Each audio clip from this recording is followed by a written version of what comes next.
All right, good afternoon. Today, since we built all this pretty fence, we're going to actually be closing those fences up with these tube gates. So we're going to be installing tube gates over the property today. We'll do 3 or 4 today, and then we'll do a few more once we get this side complete. Now this gate will fit between, so we want it swinging both ways. So we built this opening to where it could swing in and out, because eventually we'll have another temporary fence going through here. So we just thought this made sense for this gate. Now, so we're going to show you how we hang one properly between the 2 pull posts. Like any gate, you're going to get 2 different kind of anchor bolts. This one's the screw-in bolt because this is a cheaper economy line gate. That's all we like. We like the color actually better than the reds. So these come with this actual screw-in version of the anchor bolt.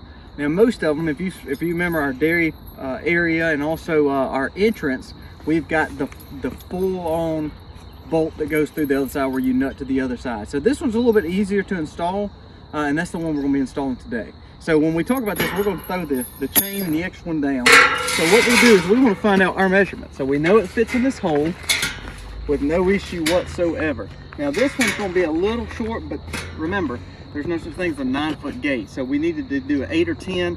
This made sense to do an 8-foot. So it's got a little extra space over there, which is not big enough for a calf or anything like that to get out. So we know we got to get it up to about 6 inches because we want it to swing over this road.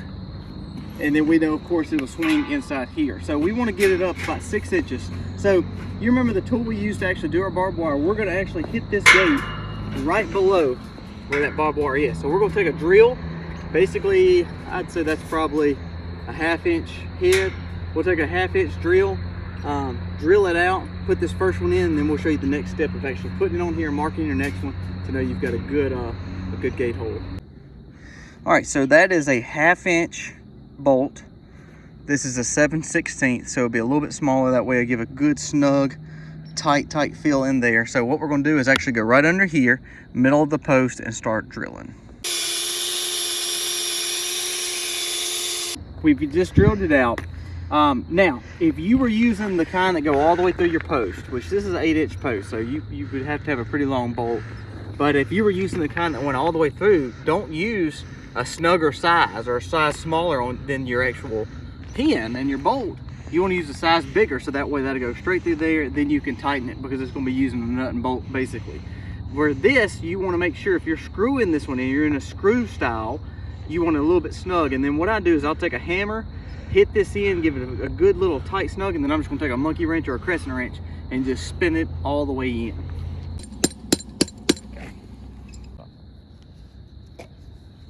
All right, so you can use, you know, if you have a typical wrench, a monkey wrench or a pocket wrench of any sort. We use typically a crescent wrench or this, but on this bottom, like Aiden said, instead of using the front of the crescent wrench, you have that circle, you can use that.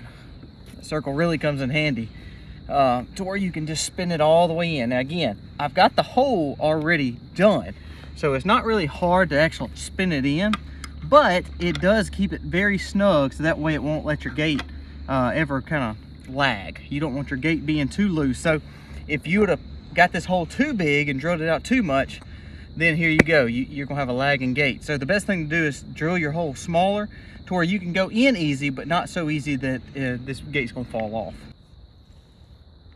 Now we talked about this span. It's about 8.5 to 9 foot. I'm using an 8-foot gate. I didn't need a 9-foot spot. I didn't need a 10-foot gate. So this fits best. Now that will also tell you how far your pin goes in. Now if I was doing a spot where I had a very tight situation, then I would need to take this all the way in. I mean, you could take this all the way to the very end there. In this case, because I have extra room here, I'm gonna leave it hanging out a little bit. It's got enough in the post to hold it, but at the same time, it allows it to not be so tight to this way and have all this big open gaping hole over here. So to get your measurements, again, we're gonna slide it right there on the slip pin. Now you see I've got about 5 to 6 inches. That's not gonna be where a cow can get through it. So now what we're gonna do is mark where this next one needs to go. So Aiden, if you'll kind of hold this gate, let me see the camera. All right, you'll hold that gate up. Okay, so Aiden's holding the gate. He's the best gate holder in the world.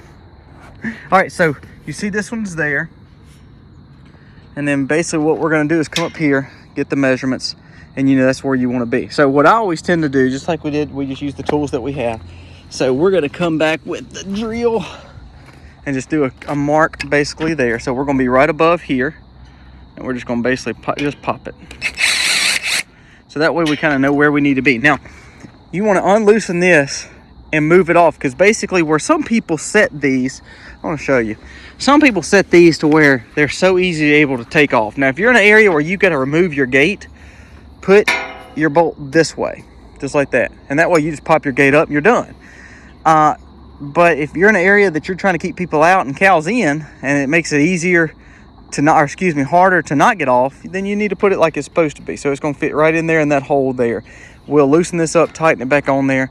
We'll show you once we get this in how we properly hang it to make sure we are a level gate like it's supposed to be. So we've got that on there too. We'll just loosen this little nut here. So we've loosened that. So Aiden's gonna put it on the bottom down there. There's a hole right there. All right. So we'll slide this up here. Perfect. Okay. So now, before we just tighten it crazy, Aiden, let it kind of go back a little bit, push it back.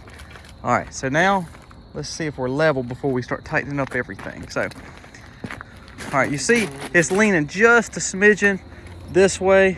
And of course, you can get a level to make sure, but it needs to be brought up a little on this top side. So when you want to bring it up, it's just like anything else. You've either got to loosen this one or tighten this one. So we're going to tighten the top because it's the easiest one to tighten. So Aiden's going to pop this off right quick, hold it up. Let's take our...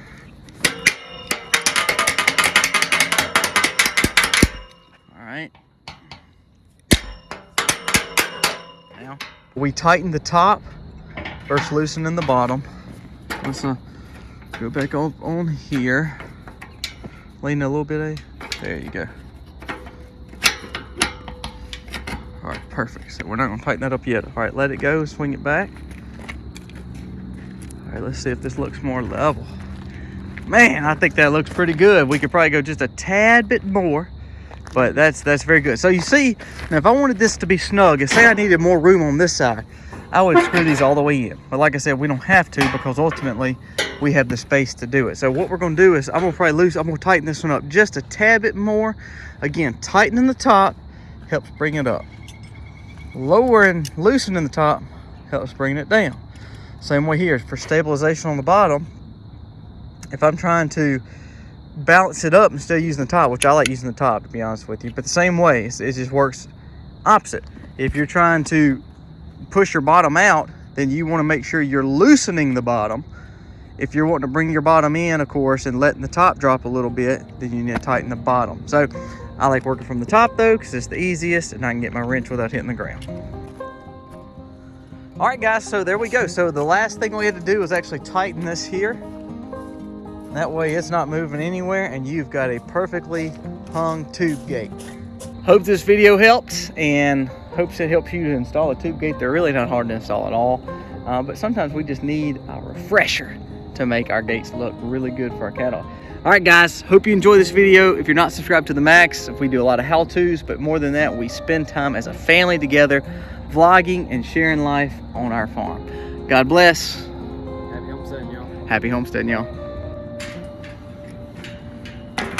Can we get your little brother out here to help you cut that zip tie off? Folks, we're gonna learn how to build a tube gate today, but first we're gonna learn how to cut a zip tie.